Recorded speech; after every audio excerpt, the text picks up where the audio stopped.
Hello everyone, एक बार फिर से स्वागत है आपका अपने यूट्यूब चैनल साइंस गुरु रवि में। गाइज, हम सर्कुलेटरी सिस्टम अर्थात परिसंचरण तंत्र वाला चैप्टर पढ़ रहे हैं। तो सबसे पहले चैप्टर का नाम लिख लीजिए भैया। चैप्टर का नाम क्या है? Circulatory system. सर्कुलेटरी सिस्टम अर्थात परिसंचरण तंत्र। परिसंचरण तंत्र। ऑलमोस्ट ये चैप्टर समाप्त हो चुका है। इसकी 2 क्लास और बची है, एक आज और एक कल। लास्ट क्लास में मैंने आपको हृदय की कार्य प्रणाली के बारे में पढ़ाया था कि हमारा हृदय किस तरीके से काम करता है। पल्मोनरी आर्टरी के बारे में बताया था, पल्मोनरी वेन्स के बारे में बताया था। सबसे बड़ी जो धमनी होती है ओटा या आयोटा, उसके बारे में मैंने आपको बताया था। सबसे बड़ा जो सिरा होता है वेना कावा, ये भी 2 प्रकार का होता है, सुपीरियर वेना कावा और इन्फीरियर वेना कावा। इनके बारे में भी मैंने आपको बताया था। सारी चीज़ें मैंने डायग्राम की सहायता से समझाई थी, किस तरीके से हमारे हृदय में ब्लड आता है, आपके हृदय से आपके फेफड़ों के पास ब्लड पहुंचता है, आपके फेफड़ों से वापस आपके हृदय के पास ब्लड आता है और फिर आपके हृदय से आपके शरीर के अंगों तक किस तरीके से ब्लड जाता है। उन सारी चीज़ों के बारे में कल की क्लास में हमने बहुत अच्छे से चर्चा की थी। आज मैं आपको पढ़ाने वाला हूं ब्लड प्रेशर, जिसे आप आम भाषा में बीपी कहते हो। सुना है ना कभी आपने कि उस फलाने इंसान की बीपी बढ़ चुकी है, उस फलाने इंसान की बीपी कम हो चुकी है कि नहीं? इसके अलावा ब्लड प्रेशर को यानी कि रक्तचाप या रक्त दाब को हम जिस यंत्र से मापते हैं वो मैं आपको बताने वाला हूं कि उस यंत्र का नाम क्या है, आपका बीपी कितना होना चाहिए, बीपी ज़्यादा कब होता है, बीपी लो कब होता है, बीपी को कंट्रोल करने का कार्य हमारा मस्तिष्क का कौन सा भाग करता है, आपकी बीपी को कंट्रोल करने का कार्य कौन सी ग्रंथि करती है, आपकी बीपी को कंट्रोल करने का कार्य कौन से हार्मोन करते हैं। इसके अलावा मैं आपको सिस्टोलिक प्रेशर के बारे में बताने वाला हूँ, डायस्टोलिक प्रेशर के बारे में बताने वाला हूँ। सिस्टोल क्या होता है, डायस्टोल क्या होता है, आपकी हार्ट बीट के बारे में पढ़ाने वाला हूँ और आपके हृदय का स्ट्रोक आयतन बताने वाला हूँ। तो आज की क्लास बहुत ज़्यादा इंपॉर्टेंट होने वाली है। अगर आप इस क्लास को पूरा देख लेते हो तो आप स्वयं भी भैया बीपी माप सकते हो। जैसे एक डॉक्टर मरीज का बीपी मापता है ना, वैसे ही आप भी भैया इस वीडियो को देखने के बाद में आप स्वयं बीपी माप सकते हो। तो बिल्कुल आसान भाषा में समझेंगे, कोई दिक्कत वाली बात नहीं है। बस जैसे मैं पढ़ाता हूँ वैसे ध्यान से आपको चीज़ें पढ़नी है। याद रखना, ये वीडियो सभी एग्जाम के लिए उपयोगी है, ये चैप्टर सभी एग्जाम के लिए उपयोगी है। मैंने थंबनेल में आरआरबी ग्रुप डी 2025 लिख रखा है, तो रेलवे वाले बच्चों के लिए तो उपयोगी है, साथ ही साथ में आप किसी भी एग्जाम की तैयारी कर रहे हो, ये सभी एग्जाम के लिए उपयोगी है। ठीक है भैया, ओके। आज की क्लास की शुरुआत करते हैं। चलो भैया ध्यान से समझना मेरी बात को। तो हेडिंग क्या लगाओगे आप? सबसे पहले सिस्टोल और डायस्टोल। सिस्टोल और डायस्टोल। भाई सिस्टोल क्या होता है और डायस्टोल क्या होता है? सिस्टोल और डायस्टोल, सिस्टोल और डायस्टोल। ठीक है, चलो भैया अब समझते हैं कि सिस्टोल क्या होता है और डायस्टोल क्या होता है। लास्ट की क्लास आपको पता होना जरूरी है, क्योंकि लास्ट क्लास के बारे में अगर आपको नहीं पता होगा तो फिर भैया आप इस क्लास को समझने में आपको प्रॉब्लम आएगी, थोड़ी बहुत परेशानी आएगी। ध्यान से समझना। इस तरीके से मैंने कुछ आपका हृदय बनाया था, ठीक है। आपके हृदय को 4 चैम्बरों में विभाजित करने वाली एक मांसपेशी थी, उस मांसपेशी को मैंने नाम दिया था सेप्टम, ठीक है। ये राइट एट्रियम वाला चैम्बर था, ये वाला चैम्बर है, ये राइट वेंट्रिकल था। ये वाला जो चैम्बर है ये लेफ्ट एट्रियम है और ये वाला जो चैम्बर है ये लेफ्ट वेंट्रिकल है। मैंने आपको बहुत अच्छे से बताया था कि यहाँ पर इस तरीके से 2 पाइप लगे हुए होते हैं। ऊपर वाला जो पाइप होता है वो सुपीरियर वेना कावा होता है, नीचे वाला जो पाइप होता है वो इन्फीरियर वेना कावा होता है। यानी कि ये वेना कावा है, वेना कावा। और वेना कावा ये सबसे बड़ा सिरा होता है जो आपके शरीर के अलग अलग अंगों से अशुद्ध रक्तों को लेकर के आता है, राइट एट्रियम के पास लेकर के आता है। यहाँ पर ट्राइकस्पिड वाल लगा हुआ था, यहाँ पर कौन सा ट्राइकस्पिड वाल लगा हुआ था, यहाँ पर बाइकस्पिड वाल लगा हुआ था, यहाँ पर सेमिलुनार वाल लगा हुआ था और यहाँ पर एओर्टिक वाल लगा हुआ था। आया कुछ याद? फिर यहाँ से एक आर्टरी निकल रही थी जिसका नाम था पल्मोनरी आर्टरी, पल्मोनरी आर्टरी। और ये रक्त को कहाँ लेके जा रही थी? ये रक्त को लेके जा रही थी भैया आपके लंग्स के पास। आया कुछ याद? और आपके लंग्स यानी कि फेफड़ों से फिर ब्लड कहाँ जा रहा था? तो लेफ्ट एट्रियम में जा रहा था। कहाँ जा रहा था? लेफ्ट एट्रियम में। किसकी सहायता से? तो पल्मोनरी वेन्स की सहायता से, पल्मोनरी वेन की सहायता से, यानी कि फेफड़ों के सिरे की सहायता से। फिर यहाँ पर ब्लड आ गया, यहाँ पर बाइकस्पिड वाल था, बाइकस्पिड वाल से ब्लड जो है वो लेफ्ट वेंट्रिकल में आता है और यहाँ पर एओर्टिक वाल होता है। और एओर्टिक वाल से भी सबसे बड़ी धमनी जुड़ी हुई थी जिसका नाम था भैया ओटा, AORTA, ओटा या आयोटा। ये हमारे शरीर के अंगों के पास में प्योर ब्लड को भेज रहा था। बताओ, ये सबसे बड़ा और सबसे मजबूत चैम्बर होता है लेफ्ट वेंट्रिकल यानी कि बायां निले। तो इन सभी चीजों के बारे में मैं आपको ऑलरेडी पढ़ा चुका बहुत अच्छे से। अब हमें वापस ये चीजें नहीं पढ़नी है, क्योंकि वापस अगर ये चीजें पढ़ेंगे हम तो फिर इन चीजों के बारे में नहीं समझ पाएंगे। बस मैंने आपको इतना बताया है कि ताकि आप पिछली क्लासों से जुड़ सके यहाँ पर, और जुड़ करके भैया इन सभी बातों को, सिस्टोल और डायस्टोल को समझ सके, ताकि सिस्टोलिक प्रेशर और डायस्टोलिक प्रेशर आपको बहुत अच्छे से समझ में आ सके, ताकि ब्लड प्रेशर आपको बहुत अच्छे से समझ में आ सके, ताकि आप समझ सके कि हार्ट बीट क्या होती है, हृदय की धड़कन क्या होती है और हृदय का स्ट्रोक आयतन क्या होता है। तो ये सारी कहानी समझ में आ गई? किसी को कोई प्रॉब्लम यहाँ तक? बिल्कुल नहीं होनी चाहिए। अब ध्यान से समझना भैया, सिस्टोल क्या होता है। सबसे पहले बात करेंगे हम सिस्टोल के बारे में। किसके बारे में? सिस्टोल के बारे में। तो ए पर क्या आएगा? ए पर है भैया सिस्टोल। ध्यान से समझना, जब आपके हृदय में कितने चैम्बर होते हैं? आपके हृदय में 4 चैम्बर है, right atrium, right ventricle, left atrium, left ventricle. जब आपके हृदय के कक्षकों में कॉन्ट्रैक्शन होता है, क्या होता है? Contraction, systole. हिंदी में लिख देता हूं, ध्यान से समझना सिस्टोल क्या है।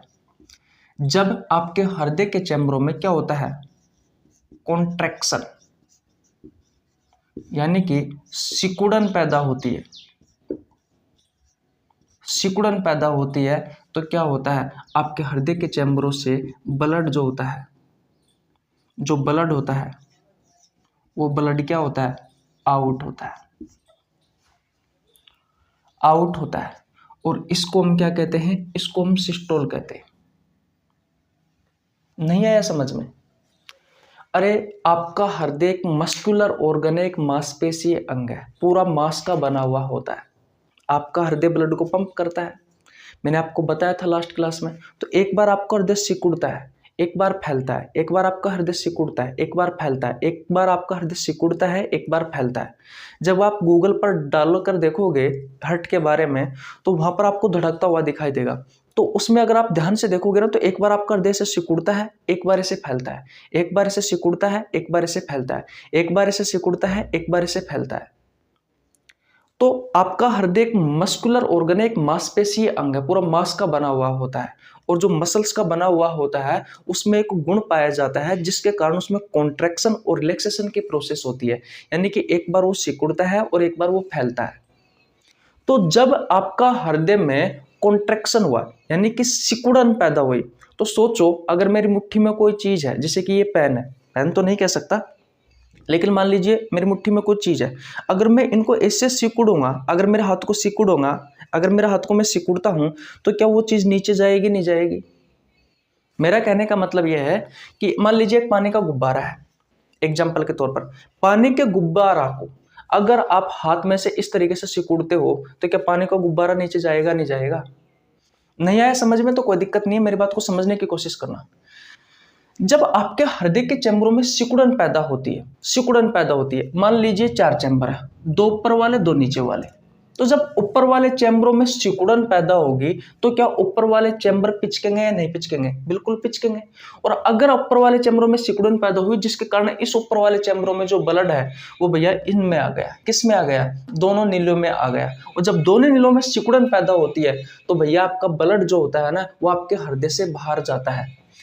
एक बार इस हृदय से इस हृदय के चैम्बर से ब्लड खा जाएगा, पल्मोनरी आर्टरी की सहायता से आपके फेफड़ों के पास जाएगा। और जब आपके इस हृदय के चैम्बर में सिकुड़न पैदा होती है तो भैया यहां से ब्लड खा जाएगा। कौन जुड़ा हुआ है? सबसे बड़ी धमनी ओटा या आयोटा जुड़ी हुई है। तो इस वाले चैम्बर से यानी कि लेफ्ट वेंट्रिकल में जब सिकुड़न पैदा होगी तो ओटा की सहायता से ब्लड आपके शरीर के अंगों के पास पहुंचेगा। कौन सा ब्लड? Pure blood. आप सबको पता है लेफ्ट साइड में ऑक्सीजन युक्त रुधिर होता है यानी कि ऑक्सीजनेटेड ब्लड होता है, यानी कि प्योर ब्लड होता है। और आपके हृदय के राइट चैम्बरों में कार्बन डाइऑक्साइड युक्त रुधिर होता है यानी कि डीऑक्सीजनेटेड ब्लड होता है। तो यहाँ पर मैं आपको ये सारी चीजें तो मैं ऑलरेडी पहले ही बता चुका। फिलहाल तो जो मैं आपको बताने की कोशिश कर रहा हूँ वो ध्यान से समझना। जब दोनों हृदय के आलिंदों में सिकुड़न पैदा होती है तो ब्लड इन वाल्व की सहायता से दोनों नीलों में आ जाता है। और जब आपके हृदय के दोनों नीलों में सिकुड़न पैदा होती है तो ब्लड भैया आपके हृदय से बाहर चला जाता है। तो आपके हृदय से ब्लड बाहर चला जाता है। तो देखो, अगर यह देखो इस नीले में यानी कि राइट वेंट्रिकल में सिकुड़न पैदा हुई तो भैया पल्मोनरी आर्टरी की सहायता से ब्लड बाहर आ जाएगा। किसके पास आएगा? लंग्स के पास। और लेफ्ट वेंट्रिकल में सिकुड़न पैदा हुई तो भैया ब्लड कहाँ चला जाएगा? तो ब्लड आयोटा या ओटा की सहायता से आपके शरीर के अंगों के पास चला जाएगा। तो मैंने भी तो आपसे यही कहा है कि सिस्टोल क्या होता है कि जब आपके हृदय के चैम्बरों में सिकुड़न पैदा होती है तो ब्लड क्या होता है? आपके हृदय के चैम्बरों से बाहर चला जाता है। बिल्कुल, इस वाले चैम्बर से तो फेफड़ों के पास गया, इस वाले चैम्बर से आपके शरीर के अंगों के पास से गया, अंगों के पास गया। बताओ, तो अगर आपसे कोई क्वेश्चन पूछे कि सिस्टोल क्या है तो आपके हृदय के चैम्बरों में जब सिकुड़न पैदा होती है तो ब्लड जो होता है वो आपके हृदय के चैम्बरों से बाहर चला जाता है। इस प्रोसेस को क्या कहा जाता है? इस प्रोसेस को सिस्टोल कहा जाता है। और सिस्टोल में कितना समय लगता है? इस सिस्टोल में समय लगता है भैया 0.3 सेकंड का। 0.3 सेकंड का, यानी कि आपके हृदय के चैम्बर एक बार सिकुड़ेंगे तो इसमें 0.3 सेकंड का समय लगता है, जिसके कारण भैया यह आपके हृदय के चैम्बरों में जो ब्लड था, देखो ये वेंट्रिकल दोनों वेंट्रिकल में जो ब्लड था तो राइट वेंट्रिकल से ब्लड आया पल्मोनरी आर्टरी की सहायता से फेफड़ों के पास, और भैया लेफ्ट वेंट्रिकल में जो ब्लड था वो आयोटा की सहायता से आपके शरीर के अंगों के पास चला गया। तो आपके हृदय के चैम्बरों से ब्लड बाहर जो गया है उसमें कितना समय लगा? इसमें 0.3 सेकंड का समय लगता है। बताओ किसी को कोई प्रॉब्लम? किसी को कोई प्रॉब्लम? तो हमने देखा कि जो सिस्टोल है, इस सिस्टोल में क्या हो रहा था? आपके हृदय के चैम्बरों में सिकुड़न पैदा हो रही थी, जिसके कारण ब्लड आपके हृदय के चैम्बर से बाहर जा रहे थे। और इस बाहर जाने में कितना समय लग रहा था? 0.3 सेकंड का समय लग रहा था। बताओ, अब ध्यान से समझना। ये तो हो गया सिस्टोल। अब सिस्टोलिक प्रेशर क्या होता है? भैया बात आती है कि सिस्टोलिक प्रेशर क्या होता है। भाई सिस्टोलिक प्रेशर क्या होता है? तो जब आपके हृदय के चैम्बरों में कॉन्ट्रैक्शन हुआ यानी कि सिकुड़न पैदा हुई, तो सिकुड़न पैदा होने के बाद क्या होता है? आपके हृदय के चैम्बरों से ब्लड क्या होता है? बाहर जाता है। तो जिस प्रेशर से आपके हृदय के चैम्बरों से ये जो ब्लड है, जिस प्रेशर से, जिस दबाव से बाहर आ रहा है, उस प्रेशर को, उस दबाव को क्या कहा जाता है? सिस्टोलिक प्रेशर कहा जाता है। और ये सिस्टोलिक प्रेशर कितना होना चाहिए? ये सिस्टोलिक प्रेशर कितना होना चाहिए? ये सिस्टोलिक प्रेशर कितना होना चाहिए?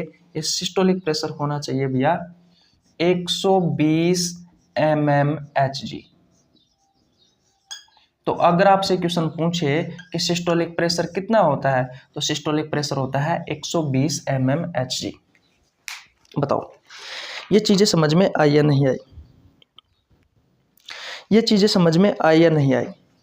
देखो यहीं से ही मैं आपका पूरा बीपी क्लियर करवा दूंगा। बस जो मैं बातें आपको बता रहा हूं उस बात को आपको ध्यान से समझना है, क्योंकि एक बार ये चीज थोड़ी कठिन हो जाती है ना समझने के लिए। अगर एक बार ये चीजें समझ में आ गई ना तो फिर कोई दिक्कत वाली बात नहीं है मेरे भाई। फिर कोई दिक्कत वाली बात नहीं है। ध्यान से दोबारा से समझने की कोशिश करना। अगर आपसे कोई क्वेश्चन पूछे कि सिस्टोल क्या है, तो जब आपके हृदय के चैम्बरों में सिकुड़न पैदा होती है, यानी कि जब आपके हृदय के चैम्बर पिचक जाते हैं, तो पिचकेंगे तो आपके हृदय के चैम्बरों में जो ब्लड है वो बाहर आएगा। तो राइट वेंट्रिकल से जो ब्लड आया है वो पल्मोनरी आर्टरी की सहायता से आपके फेफड़ों के पास आया है, और लेफ्ट वेंट्रिकल की सहायता से कहां जाएगा, आपके शरीर के अंगों के पास जाएगा भैया प्योर ब्लड। बताओ, तो जब आपके हृदय के चैम्बरों में सिकुड़न पैदा हुए, कॉन्ट्रैक्शन हुआ, तो क्या होता है, आपका जो ब्लड है वो बाहर जाता है आपके हृदय के चैम्बरों से। और ब्लड को बाहर जाने में कितना समय लगता है, तो 0.3 सेकंड का समय लगता है। कितना समय लगता है, 0.3 सेकंड का समय लगता है। तो मैंने आपसे कहा था कि सिस्टोलिक प्रेशर क्या है, जब आपके हृदय के चैम्बरों में सिकुड़न पैदा होती है, जब आपके हृदय के चैम्बर पिचकेंगे, तो पिचकने पर भैया ब्लड जो है वो आपके हृदय के चैम्बरों से बाहर जाएगा। जिस प्रेशर के साथ जाता है, जिस दबाव के साथ में जाता है, एक्चुअली में उसी प्रेशर को क्या कहा जाता है, सिस्टोलिक प्रेशर कहा जाता है। और ये सिस्टोलिक प्रेशर कितना होना चाहिए, 120 mmHg होना चाहिए। ये mmHg क्या है, टेंशन मत करो, सारी चीजें पढ़ाने वाला हूं। ये 120 क्या क्या क्या है, सारी चीजें पढ़ाने वाला हूं, टेंशन मत करो, सब बता दूंगा, कोई दिक्कत वाली बात नहीं है, बस धीरज रखिए। अभी तक मैंने इस क्लास में सिर्फ इतना बताया है कि जब आपके हृदय के चैम्बरों में सिकुड़न पैदा होती है, जब आपके हृदय के चैम्बर सिकुड़ते हैं, चिपकते हैं, तो ब्लड आपके हृदय के चैम्बरों से बाहर जाता है। इसमें 0.3 सेकंड का समय लगता है। इसके समय जब आपके हृदय के चैम्बरों में सिकुड़न पैदा हुई, ब्लड बाहर गया, उस समय जो प्रेशर क्रिएट होता है, उसी प्रेशर को क्या कहा जाता है, सिस्टोलिक प्रेशर कहा जाता है। कोई दिक्कत बिल्कुल नहीं होनी चाहिए। ठीक है भाई, मिटा देता हूं, मिटा दूं। सिस्टोल आ गया समझ में, ठीक है। स्क्रीनशॉट ले लेना, नहीं तो चीजें समझ में नहीं आएगी, फिर मुझे गाली दोगे। देखो भैया, अब बात करते हैं डायस्टोल के बारे में। अब डायस्टोल क्या होता है, अब डायस्टोल क्या होता है, ध्यान से समझना मेरे भाई। डायस्टोल क्या होता है, बी नंबर पर देखो, आपके हृदय के चैम्बर जब रिलैक्स करते हैं, आपके हृदय के चैम्बर जब रिलैक्स करते हैं, रिलैक्स का मतलब क्या है, आराम करते हैं। मैंने क्या कहा कि सिस्टोल मैंने क्या कहा, आपके हृदय के चैम्बर सिकुड़ते हैं, यानी कि चिपक जाते हैं, तो आपके हृदय के चैम्बरों से ब्लड बाहर चला गया। अब क्या चिपके ही रहेंगे क्या, अरे भाई क्या चिपके ही रहेंगे क्या, क्या सिकड़े हुए रहेंगे क्या आपके चैम्बर, नहीं, ये वापस ओपन होंगे, ये वापस ओपन होंगे। और जैसे ही आपके हृदय के चैम्बर ओपन होते हैं, तो उस प्रोसेस को कहा जाता है रिलैक्सेशन प्रोसेस या रिलैक्स वाली प्रोसेस। इसमें क्या होता है, आपके चैम्बरों में फुलाव पैदा होता है, फैलाव होता है। आपके हृदय के चैम्बर जो होते हैं वो फैलाव करते हैं, वो आराम की स्थिति में आ जाते हैं, वो आराम की स्थिति में आ जाते हैं। और जब आपके हृदय के चैम्बर रिलैक्स करते हैं, आराम की स्थिति में आते हैं, यानी कि फैलाव होता है, तो उस समय क्या होता है, उस समय क्या होता है, उस समय भैया आपके हृदय के चैम्बर में जो ब्लड होता है वो भैया अंदर आता है। वो क्या होता है, ब्लड इन होता है, यानी कि अंदर आता है, ब्लड अंदर आता है भैया। और ब्लड अंदर आने में कितना समय लगता है, तो 0.5 सेकंड का समय लगता है। तो जब आपके हृदय के चैम्बर फैलाव स्थिति में आएंगे, रिलैक्स करेंगे, तो ब्लड, तो आपके हृदय में क्या आएगा, ब्लड अंदर आएगा। ब्लड कहां से आता है, तो राइट एट्रियम है और ये लेफ्ट एट्रियम है। तो राइट एट्रियम के पास आपके शरीर के अंगों से मैंने आपको बताया था कि सबसे बड़ा सिरा होता है वेना कावा। वेना कावा भी दो प्रकार का होता है, एक सुपीरियर वेना कावा, एक इंफीरियर वेना कावा। तो सुपीरियर वेना कावा क्या करता है, हमारे सीने से ऊपर के जितने भी अंग हैं, इन सभी अंगों के पास से जो अशुद्ध रक्त आया है वो किसके पास आएगा, वो सुपीरियर वेना कावा के पास आएगा। आपके सीने से नीचे के जितने भी अंग हैं, इन सभी अंगों के पास से जो अशुद्ध रक्त आता है वो इंफीरियर वेना कावा के पास आता है। तो अशुद्ध रक्त आता है भैया ये, तो अशुद्ध रक्त आपके शरीर के अंगों से वेना कावा की सहायता से खाएंगे राइट एट्रियम के पास। कब, जब आपके हृदय के चैम्बर फैलेंगे, तब जब आपके हृदय के चैम्बर रिलैक्स अवस्था में आएंगे, यानी कि आराम की स्थिति में आएंगे, उस समय इस वाले चैम्बर में तो आपको वेना कावा लेकर के आ रहा है शरीर के अलग अलग अंगों से। लेकिन लेफ्ट एट्रियम में, यानी कि बायां आलिंद में ब्लड कहां से आ रहा है, तो देखो आपके फेफड़ों से आ रहा है। किसकी सहायता से? पल्मोनरी वेन की सहायता से। अगर आपने इससे पहले की क्लासें नहीं देखी है तो जाकर के देखो भैया, सारी चीजें समझ में आएगी। ऐसा मैं कुछ भी नहीं पढ़ा रहा हूं जो मैंने आपको पहला नहीं पढ़ाया है। याद रखना मेरे भाई, सर्कुलेटरी सिस्टम एक ऐसा चैप्टर है जिसकी क्लासें एक दूसरे से जुड़ी हुई है। पहली क्लास देखोगे तो ही दूसरी क्लास समझ में आएगी, दूसरी क्लास देखोगे तो ही तीसरी क्लास समझ में आएगी, तीसरी क्लास देखोगे तो ही चौथी क्लास समझ में आएगी, चौथी क्लास देखोगे तो ही पांचवी क्लास समझ में आएगी, नहीं तो नहीं आती भैया। ये चैप्टर ही ऐसा है, हम क्या करें। फिर भी मैंने तो आपको बहुत अच्छे से समझाने की कोशिश किया है। इस सर्कुलेटरी सिस्टम में ब्लड के बारे में पढ़ते हैं, ब्लड ग्रुप के बारे में पढ़ते हैं, लसिकाओं के बारे में पढ़ते हैं, इसके अलावा हार्ट के बारे में पढ़ते हैं, इसमें बीपी पढ़ाया जाता है, आपको ब्लड वेसल्स पढ़ाई जाती है, सारी चीजें पढ़ाई जाती है। तो मैंने सबके बारे में अलग अलग टॉपिक की सहायता से पढ़ाया ताकि आपको प्रॉब्लम ना हो सीखने में। तो पिछली क्लास से नहीं देखी तो जाकर के देखना, ये सारी चीजें मैंने आपको बताई है। तो जब आपके हृदय के चैम्बरों में, हृदय के चैम्बर रिलैक्स होते हैं, यानी कि उनमें फैलाव पैदा होता है, यानी कि वो आराम की स्थिति में आते हैं, तो आपके हृदय के चैम्बरों में क्या आएगा? आपके हृदय के चैम्बरों में ब्लड आएगा। ये देखो ब्लड आ गया, ठीक है। और ब्लड आने में कितना समय लगता है? तो 0.5 सेकंड का समय लगता है। अब ब्लड जिस स्पीड से आ रहा है आपके हृदय के चैम्बरों में, जिस प्रेशर से आ रहा है, एक्चुअली में उसी प्रेशर को क्या कहा जाता है? डायस्टोलिक प्रेशर कहा जाता है। डायस्टोलिक प्रेशर कहा जाता है। बताओ बताओ, ये रिलैक्सेशन, इसे हिंदी में कहा जाता है अनुशिथिलन। अगर आपको ऐसे समझ में नहीं आता तो ऐसे समझ लेना। देखो, दो प्रोसेस होती है, एक कॉन्ट्रैक्शन जिसमें सिकुड़न पैदा होती है हृदय के चैम्बरों में, एक रिलैक्सेशन की प्रोसेस होती है, इसे अनुशीतलन कहा जाता है। इसमें आपके हृदय के चैम्बर रिलैक्स अवस्था में आ जाते हैं, यानी कि खुल जाते हैं, ओपन हो जाते हैं। भैया पहले क्या हुआ? कॉन्ट्रैक्शन हुआ, यानी कि सिकुड़न पैदा हुई, उसके बाद में रिलैक्स होंगे। तो रिलैक्स होंगे तो भैया क्या चिपके हुए रहेंगे क्या आपके हृदय के चैम्बर? नहीं भैया, ऐसे खुल जाएंगे, आराम स्थिति में आ जाएंगे। तो जैसे ये आराम स्थिति में आते हैं तो आपके हृदय के चैम्बरों में क्या जाता है?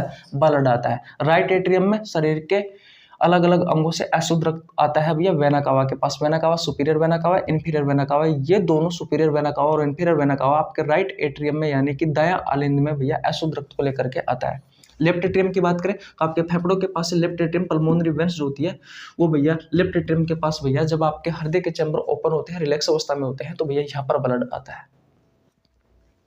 ठीक है, इसमें कितना समय लगता है? तो 0.5 सेकंड का समय लगता है। इस समय जो प्रेशर क्रिएट हुआ है भाई, जब आपके हृदय के चैम्बर रिलैक्सेशन यानी कि रिलैक्स अवस्था में आते हैं तो उस समय आपके हृदय के चैम्बरों में ब्लड आता है। जिस प्रेशर से आया है, जिस दबाव से आया है, एक्चुअली में उसी दबाव को कहा जाता है डायस्टोलिक प्रेशर। डायस्टोलिक प्रेशर बताओ, तो ये दोनों चीजें आपको समझ में आई या नहीं आई? अब ये डायस्टोलिक प्रेशर कितना होता है? तो ये होता है भैया 80 mmHg। तो देखो, अगर आप प्रीवियस ईयर के पेपर उठा करके देखोगे ना, ध्यान से समझना, रेलवे के या किसी भी अन्य एग्जाम के प्रीवियस ईयर के पेपर उठा करके देखोगे ना, तो आपसे डायरेक्ट आपके एग्जाम में क्वेश्चन पूछा गया है कि सिस्टोलिक प्रेशर कितना होता है, डायस्टोलिक प्रेशर कितना होता है। आप क्या करते हो? सिर्फ ब्लड प्रेशर पढ़ के जाते हो, बीपी पढ़ के जाते हो कि भैया बीपी का मान कितना होता है? 120/80 mmHg होता है, mmHg होता है, यही पढ़ के जाते हो ना। लेकिन आपको नहीं पता कि 120 mm क्या है और 80 mm क्या है। तो अब आपको पता लग गया होगा कि ये 120 mmHg होता है, ये भैया सिस्टोलिक प्रेशर होता है, और जो 80 mmHg होता है ये डायस्टोलिक प्रेशर क्या होता है। सिस्टोलिक प्रेशर आपको बहुत अच्छे से पता है, जब आपके हृदय में सिकुड़न पैदा होती है तो आपके हृदय के चैम्बर से ब्लड बाहर जाता है। जिस दाब से जाता है, जिस प्रेशर से जाता है, उसे सिस्टोलिक प्रेशर कहा जाता है। और डायस्टोलिक प्रेशर क्या होता है? जब आपके हृदय के चैम्बर रिलैक्स अवस्था में आते हैं, यानी कि आराम की स्थिति में आते हैं, तब आपके हृदय के चैम्बरों में जो ब्लड आता है वो जिस प्रेशर से आता है, जिस दबाव से आता है, उस प्रेशर को डायस्टोलिक प्रेशर कहा जाता है। वो कितना होता है? वो 80 mmHg होता है। सबसे पहले मुझे ये बताओ कि ये कहानी किसको समझ में आ गई और किसको समझ में नहीं आई? क्योंकि ये कहानी समझ में आ गई ना तो फिर कोई दिक्कत वाली बात नहीं है मेरे भाई, फिर कोई दिक्कत वाली बात नहीं है, फिर कोई दिक्कत वाली बात नहीं है। फिर एक बहुत अच्छी चीज बताने वाला हूं, ध्यान से समझना, बहुत इंपॉर्टेंट चीज, मजा आ जाएगा आपको जानकर। बताओ, ये चीजें समझ में आ गई? ये चीजें समझ में आई या नहीं आई? ओके, अब ध्यान से समझना, जो बता रहा हूं उसको ध्यान से समझने की कोशिश करना। एक सिस्टोल और एक डायस्टोल, तो सिस्टोल में कितना समय लगा, अभी मैंने आपको बताया सिस्टोल में कितना समय लगा। सिस्टोल क्या होता है, आपके हृदय के चैम्बरों में सिकुड़न पैदा हुई, तो आपके हृदय के चैम्बरों से ब्लड बाहर गया, वो सिस्टोल है। जिस प्रेशर से गया वो सिस्टोलिक प्रेशर है। इसमें कितना समय लगा था, 0.3 सेकंड का। तो एक सिस्टोल कंप्लीट होने में कितना समय लगा, 0.3 सेकंड का। एक डायस्टोल के बारे में बात करते हैं, ध्यान से समझना। तो डायस्टोल क्या होता है, जब आपके हृदय के चैम्बर रिलैक्स अवस्था में आए तो आपके हृदय के चैम्बरों में ब्लड आया, जिस प्रेशर से आ रहा है वो डायस्टोलिक प्रेशर होता है। तो इस एक कंप्लीट डायस्टोल होने में, यानी कि कंप्लीट एक सिस्टोल कंप्लीट होने में 0.3 सेकंड का समय लगा, वैसे ही एक कंप्लीट डायस्टोल होने में कितना समय लगता है, तो इसमें 0.5 सेकंड का समय लगता है। मैंने बता रखा है कि एक डायस्टोल कंप्लीट होने में 0.5 सेकंड का समय लगता है। क्या आपको पता है ये एक सिस्टोल और एक डायस्टोल मिलकर किसका निर्माण करते हैं, तो भैया एक हार्ट बीट का निर्माण करते हैं। एक हार्ट बीट का, यानी कि एक हृदय की धड़कन का निर्माण करते हैं। अब मैं आपसे क्वेश्चन पूछता हूं कि एक हृदय की धड़कन कंप्लीट होने में कितना समय लगता है। एक हृदय की धड़कन कंप्लीट होने में कितना समय लगता है, बताओ। एक हृदय की धड़कन कंप्लीट होने में कितना समय लगता है, एक हृदय की धड़कन कंप्लीट होने में कितना समय लगता है, बताइए। एक हृदय की धड़कन कंप्लीट होने में कितना समय लगता है, तो एक हृदय की धड़कन कंप्लीट होने में 0.8 सेकंड का समय लगता है। एक हृदय की धड़कन कंप्लीट होने में 0.8 सेकंड का समय लगता है। यानी कि एक सिस्टोल और एक डायस्टोल जब ये कंप्लीट होगी तब जाकर आपके हृदय की एक धड़कन का निर्माण होगा। इस सिस्टोल में 0.3 सेकंड का समय लगता है, डायस्टोल में 0.5 सेकंड का समय लगता है। जब एक सिस्टोल और एक डायस्टोल कंप्लीट हो जाएगी तब जाकर के एक हार्ट बीट का निर्माण होगा, एक हृदय की धड़कन का निर्माण होगा, जिसमें 0.8 सेकंड का समय लगता है। इस चीज को ध्यान रखना, क्योंकि आगे मैं आपको इन चीजों के बारे में वापस दोबारा से जब हृदय का स्ट्रोक आयतन बताने वाला हूं वहां पर ये चीजें काम आएगी। बताओ मजा आया या नहीं आया? मजा आया या नहीं आया? आ गया ना? आ गए ना चीज सारे समझ में? नहीं आई तो कोई दिक्कत नहीं, वीडियो को बैक करके दोबारा देख लेना। चैनल पर नया तो चैनल को जरूर सब्सक्राइब कर लेना भैया। सभी चैप्टर मैंने इसी तरीके से बहुत अच्छे लेवल पे पढ़ाए हैं आपको। चलो अब मैं आपको ब्लड प्रेशर के बारे में बताता हूँ। आप कहते हो ना कि ब्लड प्रेशर हमें समझ में नहीं आता, डॉक्टर किस तरीके से ब्लड मापता है, सारी चीजें मैं आपको बताता हूँ। बीपी मापता है, सॉरी ब्लड क्या, ठीक है, सारी चीजें बताने वाला हूँ। तो बस जुड़े रहिए हमारे साथ, वीडियो को एंड तक देखना, मजा आ जाएगा। स्क्रीनशॉट ले लीजिए, मैं स्लाइड चेंज करता हूँ। करो ओके। बताओ यहाँ तक कहानी समझ में आ गई? अब मैंने स्लाइड चेंज कर दी है, मैं इन्हें मिटा देता हूँ। तो सिस्टोल और डायस्टोल आपको बहुत अच्छे से समझ में आ गया। अब देखो ध्यान से समझना। अब हेडिंग क्या लगाओगे? हेडिंग लगाओगे ब्लड प्रेशर। हेडिंग क्या लगाओगे? हेडिंग लगाओगे ब्लड प्रेशर। ये पल्मोनरी आर्टरी है।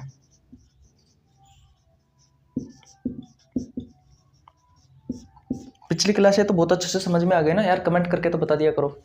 चलो हेडिंग लगा लीजिए भैया, ब्लड प्रेशर।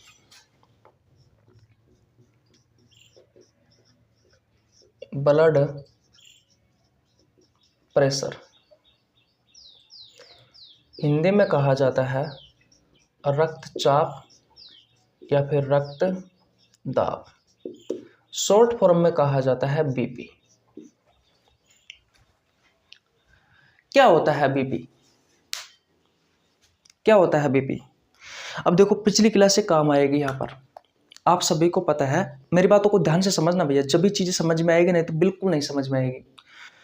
आपके शरीर में बहुत सारी नसें होती है जिन्हें आप ब्लड वेसल्स कहते हो। ये ब्लड कुछ इस तरह की होती या नहीं होती, सबसे पहले तो मुझे बताओ।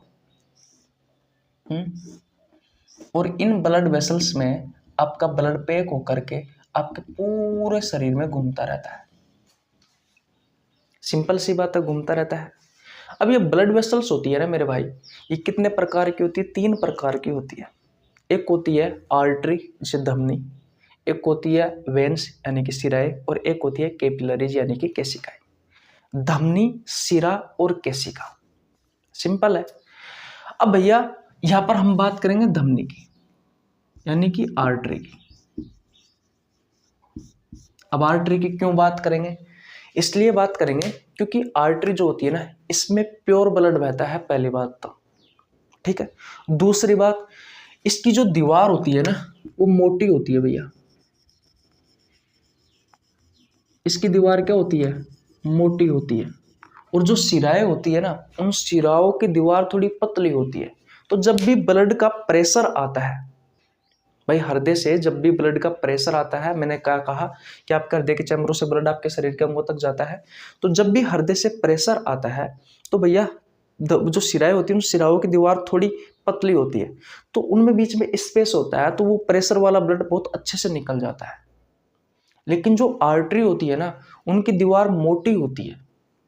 अब मोटी होती है ना, तो भैया जब भी ब्लड प्रेशर ज्यादा आएगा ना, जब भी ब्लड का प्रेशर यानी कि ब्लड का दाब ज्यादा आएगा ना आपके हृदय से, तो इन हृदय की दीवारों पर, सॉरी इन आर्टरी, ये जो धमनी होती है, इन धमनों की दीवारों पर अंदर की तरफ एक प्रेशर क्रिएट होता है, एक प्रेशर क्रिएट होता है।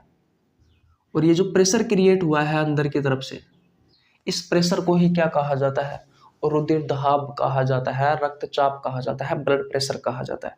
नहीं आई समझ में कहानी तो अब आ जाएगी। देखो लिखने की कोशिश करता हूं कि रक्त के बहाव के कारण, रक्त के बहाव के कारण, रक्त के बहाव के कारण धमनी की दीवारों पर, धमनी की दीवारों पर पड़ने वाले दाब को क्या कहा जाता है, रक्त दाब कहा जाता है, या फिर ब्लड प्रेशर कहा जाता है। बताओ किस किस को समझ में आ गया, किस किस को नहीं आया। जिन्होंने मेरी बात ध्यान से नहीं सुनी है, जब मैंने लिख दी है तो आपको समझ में आ गया होगा। मैं आपसे फिर बताता हूं कि आपकी जो ब्लड वेसल्स होती है, जो रुधिर वाहिका होती है, उनमें आपके पूरे शरीर में ब्लड पैक होकर के घूमता रहता है। आर्टरी, वेन्स, कैपिलरीज, 3 प्रकार की ब्लड वेसल्स होती है, 3 प्रकार की रुधिर वाहिका होती है। इतनी बात समझ में आ गई। जो सिराएं होती है उनकी दीवार पतली होती है, तो वहां पर ज्यादा प्रेशर क्रिएट नहीं हो पाता है, आराम से ब्लड निकल जाता है। क्योंकि भाई मान लीजिए दोनों समान नाप की कोई नली है कि नहीं है, समान नाप की नली है, ध्यान से समझना मेरी बात को। अब ये तो है मोटाई, ऊपर वाला जो पाइप है वो तो है ज्यादा मोटा, और नीचे वाला पाइप है वो थोड़ा पतला है।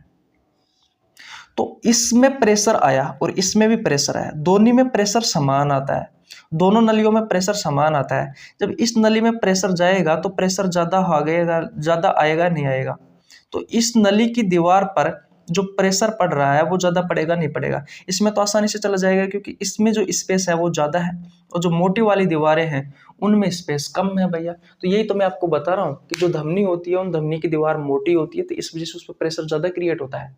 और जो वेन्स होती है, जो सिराएं होती है, उनकी दीवारें पतली होती है, इस वजह से उन पर प्रेशर कम क्रिएट होता है। इसलिए जब भी ब्लड प्रेशर मापा जाता है तो धमनी की दीवारों में मापा जाता है, क्योंकि ऐसा माना जाता है कि हमारे पूरे शरीर में ब्लड वेसल्स, ये नहीं है कि सिर्फ, देखो आपने देखा होगा अक्सर जब भी ब्लड प्रेशर मापा जाता है वो आपके हाथ में मापा जाता है, आपके हाथ में मापा जाता है। लेकिन ऐसा नहीं है सिर्फ हाथ में ही मापा जाए, पैर से भी माप सकते हैं, पीठ से भी माप सकते हैं, अलग अलग तरीके, अलग अलग जगह से मापा जा सकता है आपका ब्लड प्रेशर, ठीक है। तो अब क्या होता है, तो रक्त के बहाव के कारण, अब आप सभी को पता है रक्त का बहाव, आपका शरीर में ब्लड को पंप करने का काम कौन करता है, आपका हृदय करता है। तो हृदय का ये जो बायां नीले होता है, बायां नीले यानी कि लेफ्ट वेंट्रिकल जो होता है, इस लेफ्ट वेंट्रिकल से होता हुआ जो ब्लड है, पहले तो वो सबसे बड़ी धमनी जो होती है, धमनी जो होती है, इसकी सहायता से आपके शरीर के अलग अलग अंगों में जाएगा ब्लड, है कि नहीं है। तो सबसे बड़ी धमनी है, सबसे बड़ी धमनी फिर छोटी छोटी धमनियों में बटी हुई होती है, जो आपके शरीर के अलग अलग अंगों के पास ब्लड लेकर के जाती है। तो ये राइट हैंड है और ये लेफ्ट हैंड है मेरा। तो लेफ्ट हैंड पर यहाँ पर भैया क्या होगा, आपका ये लेफ्ट वेंट्रिकल होगा। तो यहाँ से ब्लड बाहर निकलता है, यहाँ से ब्लड बाहर निकलता है प्योर। अब धमनियों में ही मापा जाता है, मैंने आपको बता दिया भैया कि क्यों मापा जाता है, क्योंकि इसका प्रेशर अगर सही आ गया तो कोई दिक्कत नहीं है, फिर उसका मतलब यह है कि आपके पूरे शरीर का ब्लड प्रेशर है वो सही आएगा। तो इस वजह से आपके हाथ में इस जगह पर, ज्यादातर लेफ्ट हैंड में इस जगह पर ब्लड प्रेशर मापा जाता है। अब ब्लड प्रेशर किस तरीके से मापा जाता है, तो आपने देखा होगा एक पट्टा होता है, यहाँ पर एक पट्टा बांधा जाता है, फिर एक ऐसे ऐसे पंप होता है, तो उसको ऐसे दबाया जाता है, बार बार उसमें हवा भरी जाती है जिससे वो पट्टा फूल जाता है कि नहीं है, हाथ पर यहाँ पर। और फिर वो स्टेथोस्कोप होती है ना, हृदय की धड़कन मापने वाला, तो उसको यहाँ पे लगाया जाता है, और यहाँ पे लगा करके उसका एक हिस्सा और दूसरे हिस्से को कान में लगाया जाता है, आपने देखा होगा। फिर उसमें से वो जो एक वाल होता है उसके पास में, पाइप उस पंप के पास में, तो वहां से हवा रिलीज की जाती है, यानी कि हवा छोड़ी जाती है। फिर आप देखते हो कि पहली बार कट जब होता है तो वहां पर जो मान आता है, अभी मैं आपको बताऊंगा, वो तो आएगा भैया सिस्टोलिक प्रेशर। जब दूसरी बार कट होता है कानों में तो भैया आता है डायस्टोलिक प्रेशर। कुछ इस तरीके से वो बीपी का मेजरमेंट किया जाता है भैया उसके द्वारा। तो आपको क्या बताना, अगर कोई आपसे बीपी के बारे में पूछे कि ब्लड प्रेशर क्या होता है, तो रक्त के बहाव के कारण आपका ब्लड आपके ब्लड वेसल्स में बह रहा है, आप सभी को पता है, क्योंकि हृदय जो होता है वो ब्लड को पंप करता है। इसके कारण भैया आपके शरीर के सभी नसों में ब्लड भैया लगातार बहता रहता है। तो रक्त के बहाव के कारण धमनी की दीवारों पर, किसकी दीवारों पर, धमनी की दीवारों पर पड़ने वाला जो दबाव होता है उसी को ही क्या कहा जाता है, ब्लड प्रेशर कहा जाता है। अगर आप इन सारी चीजों को याद नहीं कर पा रहे हो तो सिर्फ आप इतना याद कर लीजिए और ज्यादा कुछ भी नहीं है। कितना याद करोगे कि भैया ये ब्लड वेसल्स है, ये रुधिर वाहिका है, ये पाइप है, इसमें होकर के आपका ब्लड बह रहा है। तो जब ब्लड बह रहा है किस में होकर के, ब्लड वेसल्स में होकर के, तो जिसके कारण आपकी धमनी की दीवारों पर ये जो पाइप है, इस पाइप की दीवारों पर एक प्रेशर क्रिएट होता है, और उस प्रेशर को ही क्या कहा जाता है, उस प्रेशर को ही ब्लड प्रेशर कहा जाता है, रक्तचाप कहा जाता है, रक्तदाब कहा जाता है, बीपी कहा जाता है। अब ये कितना होना चाहिए भैया, तो ये होना चाहिए भैया 120 mmHg से लेकर के 80 mmHg होना चाहिए। अब ये mmHg का मतलब क्या होता है, तो जो पारा होता है ना, पारा, इस पारे का सिंबल होता है भैया Hg, यानी कि मरकरी। पारा का सिंबल क्या होता है, Hg होता है। क्या होता है, Hg होता है। तो ब्लड प्रेशर मापने वाली एक मशीन होती है, उस मशीन में इस पारा का उपयोग किया जाता है ब्लड प्रेशर को मापने के लिए। और mm का मतलब होता है मिलीमीटर। तो पारे के मिलीमीटर में, तो आप क्या लिखोगे कि पारे का जो मिलीमीटर होता है, पारे के मिलीमीटर में बीपी यानी कि ब्लड प्रेशर को मापा जाता है।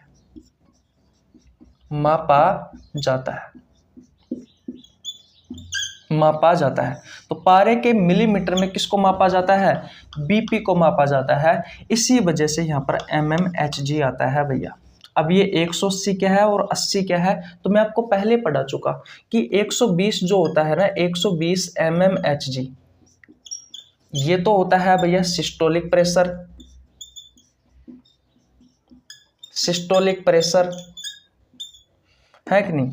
और जो 80 होता है वो 80 mmHg होता है आपका डायस्टोलिक प्रेशर।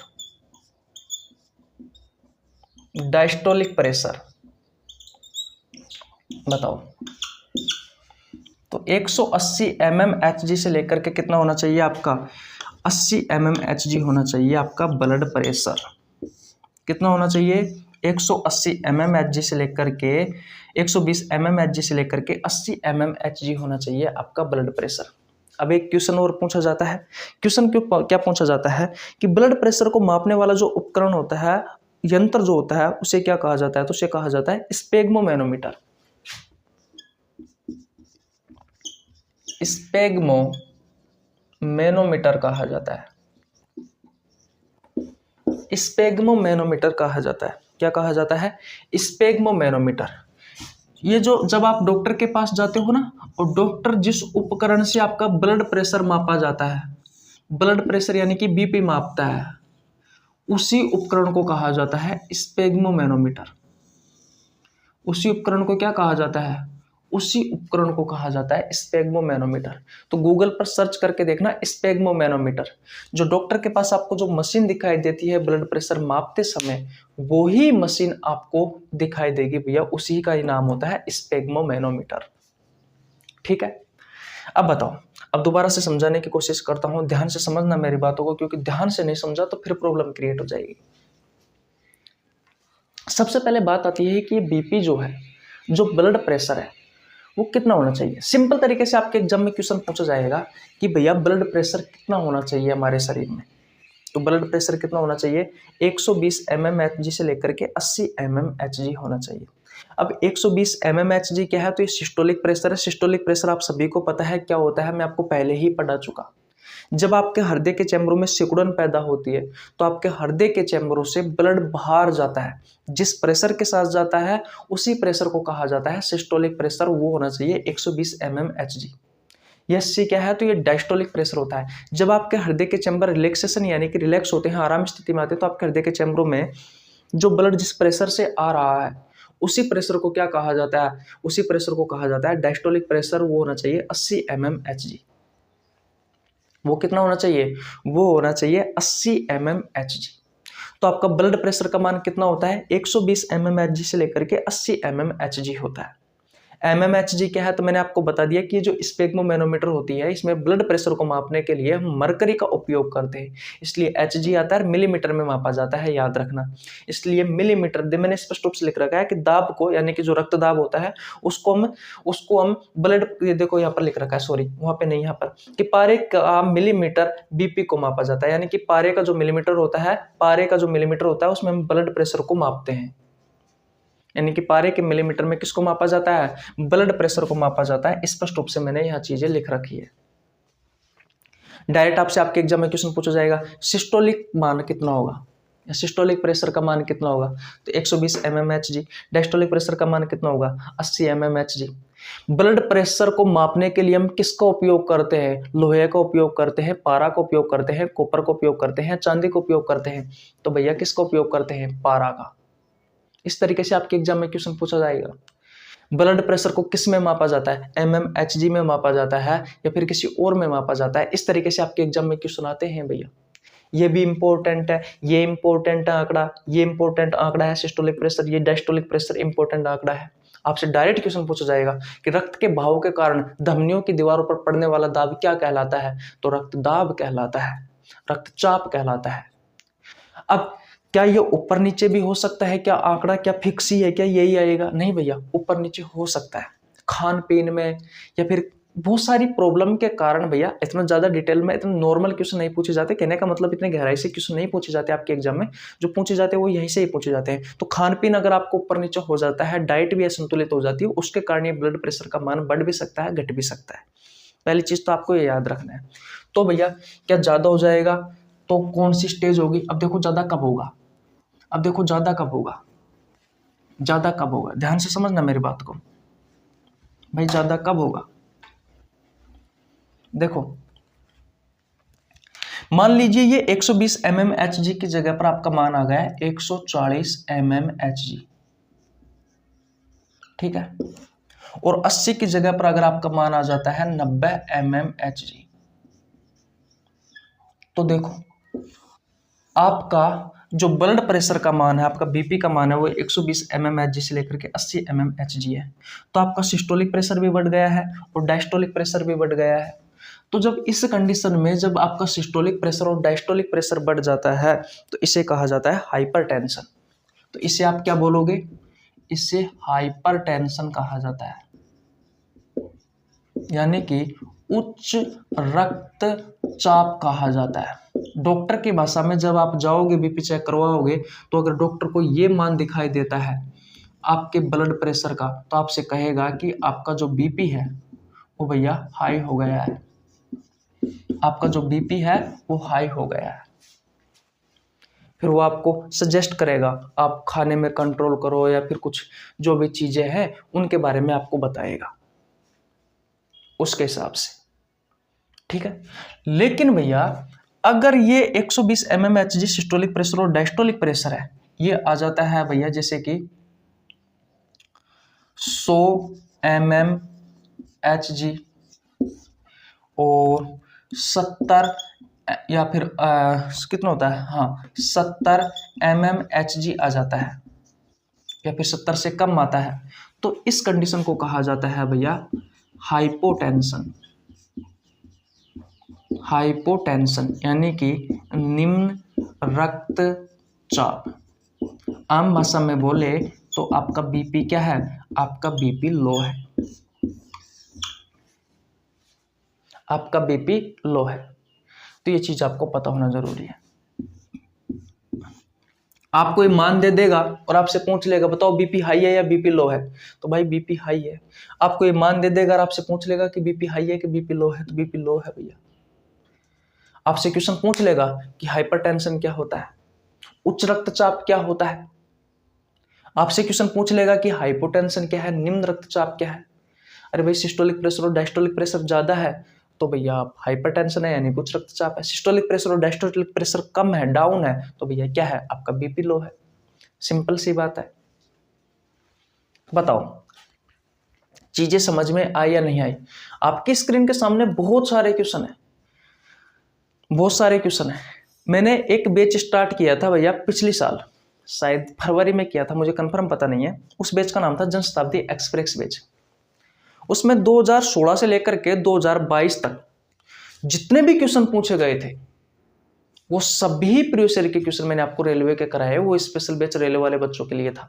तो अगर आपने जनशताब्दी एक्सप्रेस बैच की क्लासें नहीं देखी है तो बायोलॉजी के जितने भी चैप्टर, उन सभी चैप्टरों के जितने भी प्रीवियस ईयर क्वेश्चन आपसे पूछे गए हैं वो सभी क्वेश्चन मैंने आपको बहुत अच्छे से करवा रखे हैं। तो वहां जाकर के अगर आप उस चैप्टर में जाकर के देखोगे तो यहाँ से बहुत सारे क्वेश्चन पूछे गए हैं भैया। सिस्टोलिक प्रेशर कितना होता है, डायस्टोलिक प्रेशर कितना होता है, बीपी का मान कितना होता है, हाइपरटेंशन क्या होता है, हाइपोटेंशन क्या होता है, स्पेग्मोमेनोमीटर क्या है, पर ब्लड बीपी को हम किस में मापते हैं। तो ये सारे आपके एग्जाम के क्वेश्चन। अब एक बार और बता देता हूं मैं कि ब्लड प्रेशर किस तरीके से मापा जाता है। ये स्पेग्मोमेनोमीटर मशीन होती है डॉक्टर के पास में।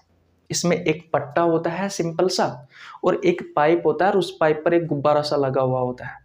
तो उसको यहाँ लगाया जाता है, लेफ्ट हैंड में इस जगह पर लगाया जाता है, डॉक्टर इस जगह पर लगाता है बाहों में, ये हुमरस हड्डी होती है ना, यहाँ पे लगाता है और उसको पट्टे को बांध देता है चारों तरफ बहुत अच्छे से थोड़ा टाइट करके। और जो पाइप जो पंप जो गुब्बारा सा होता है ना, उस गुब्बारे को दबाता है और गुब्बारे के और इस पट्टे के बीच में एक पाइप होता है, एक पंप सा लगा हुआ होता है। तो उस पाइप की सहायता से उस गुब्बारे से होती हुई उस पट्टे पर हवा जाती है तो उसको दबाता है। दबाने पर यहाँ पर उस गुब्बारे में वो पाइप जो होता है, जो पट्टा होता है, उसमें हवा भर जाती है। आपने देखा होगा, आप रिलेटेड कर पा रहे हो, अगर आप डॉक्टर के पास अगर आपने किसी को ब्लड मापते हुए देखा या खुद आपके शरीर में मापा गया है तो जैसे यहाँ पर क्या होता है, आर्टरी वेन्स जो कैपिलरीज होती है उनमें जो रक्त का भाव होता है ना, वो भैया उस प्रेशर के कारण वहां पर आ जाता है कि नहीं। और फिर यहाँ पर जो स्टेथोस्कोप होती है ना, हृदय की धड़कन वाली मशीन होती है ना, जो हृदय की धड़कन मापता है डॉक्टर, उसको यहाँ पे लगाया जाता है इस पट्टे के पास में, और कान पे लगाता है डॉक्टर। भाई एक तो कान के पास लगी होती है, एक दूसरा जो हमारे हृदय के पास लगाता है उसको ही मशीन को यहाँ पे लगाया जाता है। फिर अब वो जो गुब्बारा होता है, उस गुब्बारा के पास एक वाल्व होता है जिसके पास से हवा को रिलीज करने का सिस्टम होता है, हवा को रिलीज करने का सिस्टम होता है।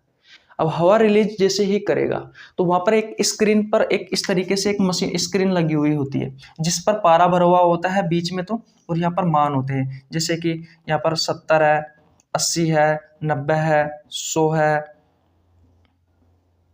100 है, 110 है, 120 है, 130 है, 140 है, इस तरीके से। उधर यहाँ पर शायद 70, 80, 90, 60, 100, 110, 120 कुछ इस तरीके से शायद मान होते हैं, मुझे कंफर्म पता नहीं है, लेकिन कुछ इस तरीके से मान होते हैं। मैं समझा रहा हूँ भैया, ये उल्टा सुल्टा क्रम भी हो सकता है, याद रखना। ये जो मैंने गिनती का उल्टा सुल्टा क्रम लिखा है, उल्टा सुल्टा भी हो सकता है, यानी कि इधर उधर हो सकता है। तो भैया जब वो प्रेशर छोड़ता है ना, प्रेशर जो गुब्बारे से हवा छोड़ता है ना, तो यहाँ पर हृदय के कानों के पास एक बार टक की आवाज आती है। अगर पहला वो 120 पर आया और दूसरे बार जो टक की आवाज आती है वो 80 पर आई, तो उसका मतलब यह है कि आपका ब्लड प्रेशर सही है। अगर पहली बार मान लीजिए 140 पर आ रहा है और दूसरी बार जो है वो भैया अगर 90 पर आ रहा है टक की आवाज, तो उसका मतलब है कि बीपी ज्यादा है आपका। अगर पहली बार ही 100 पर आ रहा है और उधर 60 पर आ रहा है, तो उसका मतलब है कि आपकी बीपी लो है। ठीक है भैया, तो बताओ, अब आपके एग्जाम में अगर क्वेश्चन पूछा जाएगा तो क्या भूलोगे? क्या नहीं भूलना है भैया कोई भी चीज। और देखो भैया, ध्यान से समझना मेरी बातों को। ब्रेन का एक भाग होता है मेडुला ओब्लांगाटा।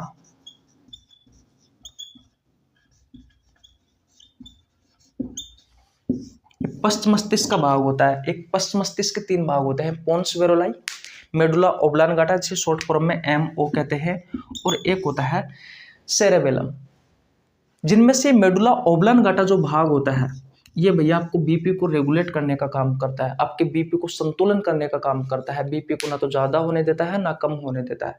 लेकिन कभी कभी हमारा खान पीन इधर उधर होने की वजह से आपका बीपी हाई और बीपी लो भी हो सकता है। तो आपकी बीपी को कंट्रोल रेगुलेट करने का कार्य कौन करता है? Medulla oblongata. तो शरीर मस्तिष्क का भाग पूछे कि मस्तिष्क का कौन सा भाग आपकी बीपी को रेगुलेट करने का काम करता है, बीपी को संतुलित बनाए रखने का काम करता है? तो मेडुला ओब्लांगाटा। ठीक है, कौन सा? Medulla oblongata. इतनी बात क्लियर है। अगर आपसे ग्रंथि के बारे में पूछे तो थायराइड ग्रंथि और एड्रिनल ग्लैंड,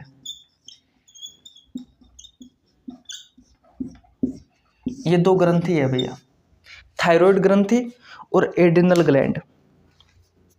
ये दोनों ग्रंथि आपके बीपी को रेगुलेट करने का काम करती है, बीपी को संतुलित बनाए रखने का काम करती है। और अगर हार्मोन पूछे, अगर आपसे हार्मोन पूछे तो थायराइड ग्रंथि से कौन सा हार्मोन निकलता है? थायरोक्सिन निकलता है, तो थायरोक्सिन हार्मोन। और एड्रिनल ग्लैंड से एड्रिनलिन हार्मोन निकलता है, तो एड्रिनलिन हार्मोन। ये दोनों हार्मोन है जो आपकी बीपी को रेगुलेट करने का काम करते हैं, आपकी बीपी को संतुलन बनाए रखने का काम करते हैं। तो बस आज मैंने आपको किसके बारे में बताया, किस तरीके से ब्लड प्रेशर मापा जाता है कि नहीं है। अब भाई हमारे पास डिजिटल बोर्ड तो है नहीं है कि आपको सारी चीज़ें यहाँ बता दें, गूगल पर सर्च करके देख लेना स्पेग्मोमेनोमीटर। और सिस्टोलिक प्रेशर के बारे में बताया, डायस्टोलिक प्रेशर के बारे में बताया, सिस्टोल के बारे में बताया, डायस्टोल के बारे में बताया हमने। और भी उच्च रक्तचाप के बारे में यानी कि हाइपरटेंशन के बारे में, हाइपोटेंशन के बारे में, निम्न रक्तचाप के बारे में, है कि नहीं है।